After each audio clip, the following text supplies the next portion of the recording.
Hello friends, नमस्कार। एक बार फिर से आप सभी लोगों का स्वागत है हमारे यूट्यूब चैनल एजुकेशन जंक्शन में। मेरा नाम है बच्चों अमृत शर्मा। आज की इस वीडियो में आपको बताऊंगा class 10 chapter 5 arithmetic progression part number 8। जैसे कि पार्ट नंबर 7 में हम लोगों ने बच्चों क्वेश्चन नंबर 11 से लेकर क्वेश्चन नंबर 16 तक कर लिए थे। अब हम लोग के 4 क्वेश्चन बचे एक्सरसाइज थे जो कि मैंने आपको कहा था वो भी मैं करवाऊंगा। तो 17 से लेकर 20 तक के 4 क्वेश्चन आपको इस वीडियो में बता दिए जाएंगे, ठीक है। तो बिना किसी देरी के वीडियो को शुरू करते हैं। क्वेश्चन नंबर 17 ने पूछा find the 20th term from the last, जिसमें आपको ये एपी गिवन दे रखी है। भाई हमसे 20 टर्म पूछा गया है आखिरी से।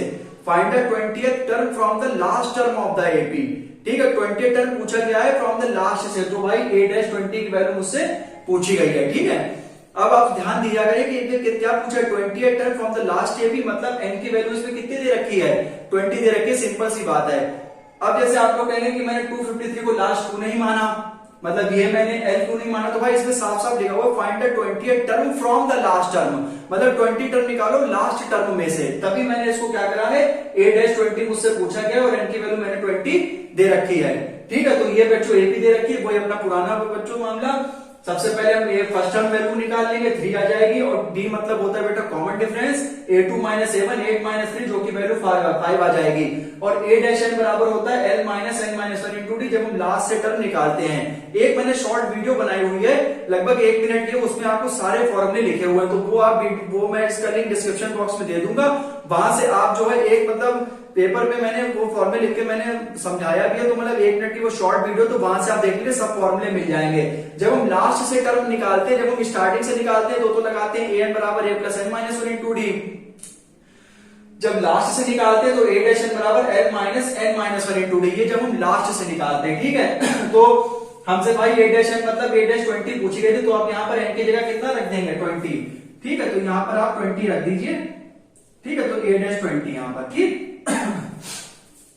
अब a-n बराबर l minus n minus 1 into D, आप बस सबकी वैल्यू सब्स्टिट्यूट कर दीजिए। l की वैल्यू देखिए 253 दे रखी है, n की वैल्यू अभी मैंने आपको बताया 20 माइनस 1 इंटू डी, तो 253 माइनस 19 इंटू 5, 95 या 95 होता है, 253 में से 95 का कितना बचेगा 158।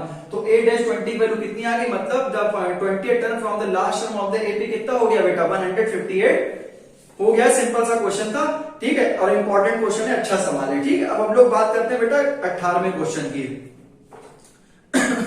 18 क्वेश्चन कराने से पहले इसमें 2 कंडीशन दे रखी है, तो उस हिसाब से मैं एक क्वेश्चन बनाऊंगा इसमें, ठीक है। The sum of the 4th and 8th term of an AP is 24। इसमें हमसे पूछा गया है भाई कि जो 4th term plus 8th term, इसमें पूछा गया है कि the sum of the 4th term and 8th term of an AP is 24। तो देखिए 4th टर्म और 8th टर्म कितना दे रखा है, हमें 24 दे रखा है। सम हमें दे रखा है कि 4th टर्म और 8th टर्म का जो सम है वो कितना है 24 है। पहली कंडीशन हमसे ये दे रखी है, एक बार बेटा फिर से पढ़ देते हैं कि द सम ऑफ, मतलब द सम मतलब होता है plus, the sum of 4th and 8th term of the AP is 24। 4th term a4 होता है, ठीक है, और 8th टर्म क्या होता है बेटा a8 होता है। तो a4 प्लस a8 की वैल्यू 24 आ जाएगी। a4 को हम पुराने जमाने से लिखते हैं a प्लस 3d, a8 को पुराने जमाने से लिखते हैं a प्लस 7d। तो यहां से मैंने कैलकुलेट कर लिया 2a plus 10d equal to 24 आ गया। और मैंने आपको 1000 बार बताया है कि अगर इक्वेशन हमारी मतलब जो है डिवाइड हो सकती है, इजी हो सकती है, तो उसे कर देते हैं डिवाइड 2 से कर दे रहे हैं। 2a plus 5d equal to 12, मैंने साइड में लिख भी दिया डिवाइड बाय 2, ये मैंने पहले इक्वेशन निकाल ली, ठीक। दूसरी कंडीशन क्या दे रखी है, and the sum of 6 and 10 term is 44, then find the first 3 terms of the AP. कि भाई हमें सम दिया गया है कौन सा 6 टर्म का और 10 टर्म का, कितना दे रखा है 44 दे रखा है। a6 वही पुराने जमाने से a प्लस 5d होता है, और a10 क्या होता है a प्लस 9d। यहां से मैंने कैलकुलेट कर ली 2a plus 14d equal to 44, तो भाई इसे भी मैंने 2 से डिवाइड कर दिया जो कि आपके सामने लिखा हुआ है।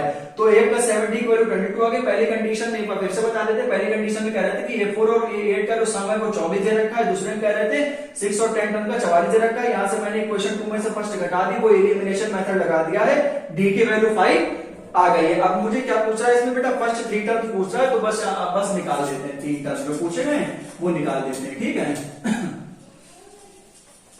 पहला क्वेश्चन 17 क्वेश्चन भी आपका हो गया लगभग, और 18 में भी जो पूछा गया है उसे हम बस बता देते। तो d की वैल्यू 5 आ गई है। तो अब यहाँ पे जो है a प्लस 5d की वैल्यू 12 आई थी क्वेश्चन से, यहाँ पर आप क्या करें d की वैल्यू लगा दीजिए। a प्लस 5 इंटू 5 बराबर कितना हो जाएगा 12, तो a प्लस 25 बराबर 12। तो a बराबर यहां से कितना आ जाएगा 12 में से 25 घटा दीजिए आप, तो ये आपकी कितनी वैल्यू आ जाएगी 3, और 113 आ जाएगी, ठीक है। तो यहां से आपकी ए की वैल्यू बेटा कितनी आ जाएगी, माइनस की 13 आ जाएगी, ठीक है। अब ए की वैल्यू आपकी माइनस की 13 आ गई है, तो हमें a2 कितना हमें होता है बेटा, a प्लस 2d होता है। तो a2 की वैल्यू आप लगा दीजिए माइनस का 13 और प्लस का 10, जो कि ये माइनस 3 आ जाएगी। a3 हमसे पूछा गया बेटा a प्लस 3d, ठीक है। तो a3 की वैल्यू कितनी आएगी, ये माइनस का 13 प्लस 3 5 जा 15 और ये प्लस की 2 वैल्यू आ जाएगी, ठीक है। तो हमारे जो 3 टर्म हुए वो कौन से हो गए, माइनस का 13 हो गए, माइनस का 3 हो गए और 2 हो गया, ठीक है बेटा। तो ये हमारा 3 एपीज आ रही है, ठीक है। तो ये आपको बता देता, सिंपल सा क्वेश्चन था। -13 और कितना आ रहा है ये देख लेते हैं, 1 मिनट। a2 की वैल्यू a प्लस 2d होता है, ठीक है। तो 5 2 जा 10, a बराबर -13, a2 होता है a प्लस 2d, तो 2 इंटू d की वैल्यू कितनी आएगी, 5 2 5 जा 10, ठीक है। तो ये आपका ये आ गया है। और ये थर्ड आपका होता है a plus 3d। Oh sorry sorry sorry sorry, ये थोड़ा सा यहाँ पे दिक्कत हो गई। a2 आपका यहाँ बेटा थोड़ा सा माफ कीजिएगा, थोड़ा सा गलती हो गई यहाँ पर, कि जो a2 जो होता है वो a प्लस d होता है, माफ कीजिएगा, सॉरी, ठीक है।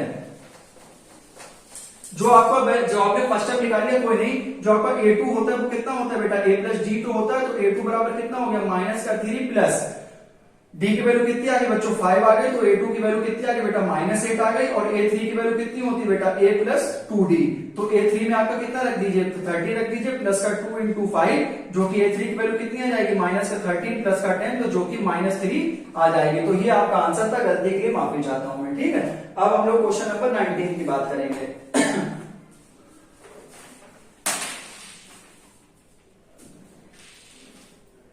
चलो बोर्ड मिटा देते पूरा। 19 और 20 दो सवाल आपके बचे, तो वो मैं फटाफट आपको बता देता हूं। वो भी बहुत इजी से क्वेश्चन है, सीधा सीधा, जैसे 19 जैसे 17 और 18 में आपसे सीधा सीधा सवाल पूछा गया था कंडीशन देके, वैसे ही आपके 19 और 20 सवाल है, बिल्कुल सब कुछ दिया रखा है, बस वैल्यू कैलकुलेट आपको करनी है, ठीक है।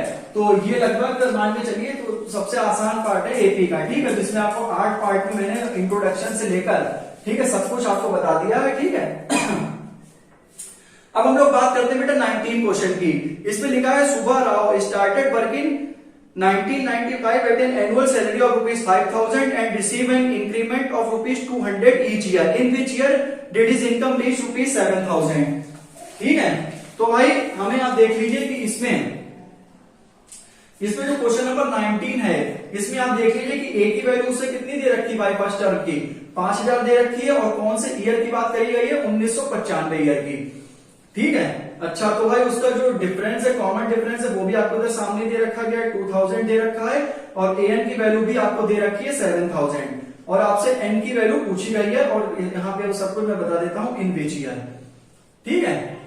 अच्छा एक बार फिर से पढ़ देते हैं कि Subba Rao started working in 1995, ठीक है, at an annual salary of ₹5,000, कि भाई सुब्बा राव ने जो है 1995 में मतलब कोई काम शुरू किया था, स्टार्ट किया था, जिसमें उसकी एनुअल सैलरी बेटा स्टार्टिंग में कितनी थी। अगर आप कोई भी काम करेंगे, कोई भी जॉब करेंगे, तो उसकी आपकी एक सैलरी होगी ना, तो आपसे पूछेंगे भाई तुम्हारी स्टार्टिंग सैलरी क्या है, तो आप बताएंगे 5,000 है, 10,000। तो वो स्टार्टिंग सैलरी मतलब क्या होता है, फर्स्ट टर्म भी तो होता है। तो एक की वैल्यू कितनी आ गई, 5,000 आ गई। And receive an increment of ₹200 each year, और उसका इंक्रीमेंट हर साल कितना होता है, इंक्रीमेंट होता है बढ़ोतरी, ठीक है। तो उसकी बढ़ोतरी कितनी होती है भाई, बढ़ोतरी उसकी कितनी होती है बेटा, 200, ठीक है। उसकी बढ़ोतरी कितनी होती है, हर टाइम पे 200 होती है, तो यहाँ पे 2000 नहीं आएगा, गलत है ये, ठीक है। यहाँ एक बार फिर से पढ़ लेते हैं। सुब्बा राव ने काम स्टार्ट किया था 1995 में, सैलरी उसकी कितनी थी, 5,000 थी स्टार्टिंग, मतलब first term, and received an increment of 200 each year, मतलब उसका जो इंक्रीमेंट है हर साल कितना बढ़ता है, 200 बढ़ता है, वो जो कि कांस्टेंट है, हर साल इतना ही बढ़ेगा, ठीक है, 200। और डी कॉमन डिफरेंस, ठीक है। In which year did his income reach 7,000, तो भाई ऐसा कौन सा ऐसा साल आएगा जिसमें जो उनकी इंक्रीमेंट है या फिर जिसकी जो सैलरी है वो कितनी हो जाएगी बेटा, 7,000 हो जाएगी। तो इसमें हमसे पूछा है कि इन विच ईयर, कौन सा ईयर, तो सीधा सीधा हमसे एन की वैल्यू पूछी गई है। ऐसा तो मैंने आपसे बहुत से क्वेश्चन करा चुका हूं। ए प्लस n-1 इंटू डी से फॉर्मूला लगा दीजिए। एन की वैल्यू बेटा यहाँ पे आपको 7,000 दे रखी है, ए की वैल्यू 5,000 दे रखी है, जिसमें एन मुझे कैलकुलेट करना है, डी की वैल्यू कितनी है, 200 है। तो 7,000 में से आप माइनस कर दीजिए 5,000, ठीक है, और यहाँ पर n-1 इंटू 200, तो 7000 में से 5 साल गया बेटा, कितना बचेगा? 2000 बचेगा। ये जो 200 लिखा हुआ है इसे आप नीचे ले आइए 200 बराबर में n-1, ये आप 2 0 से 2 0 काट दीजिए, 2 से ये काट दीजिए, तो यहाँ पर हमारा n-1 इक्वल टू 10 आ गया। तो n बराबर की वैल्यू आपको कितनी आ गई? 11 आ गई। तो उसका जो रिक्वायर्ड ईयर है, रिक्वायर्ड ईयर जो आपका कितना उसे दिया गया था बेटा?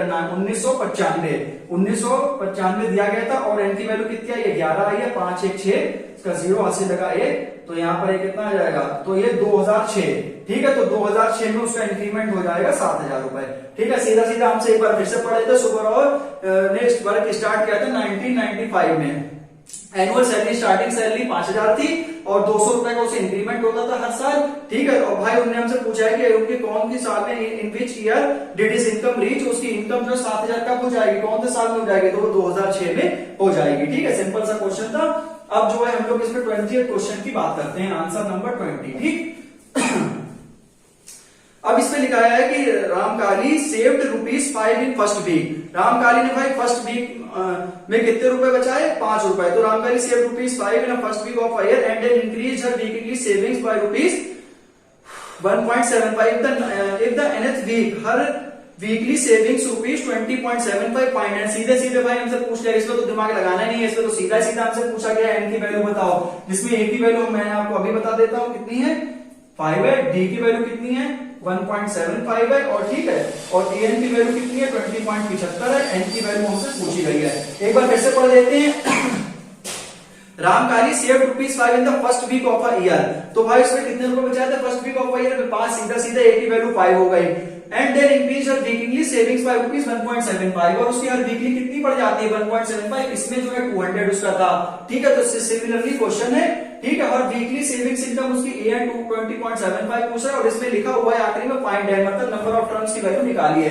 तो एन बराबर आप यहाँ पर सिंपली रख दीजिए a plus n-1 into D. जब हम एन निकालते हैं स्टार्टिंग से तो आपका ये वाला फॉर्मूला लगता है, जब लास्ट से निकालते हैं तो a डैश बराबर l minus n-1 into D formula लगता है। तो यहाँ पर आप लगा दीजिए 20.75, a की वैल्यू रख दीजिए 5 प्लस n मुझे पता नहीं है, और इसकी वैल्यू कितनी आ जाएगी? 1.75।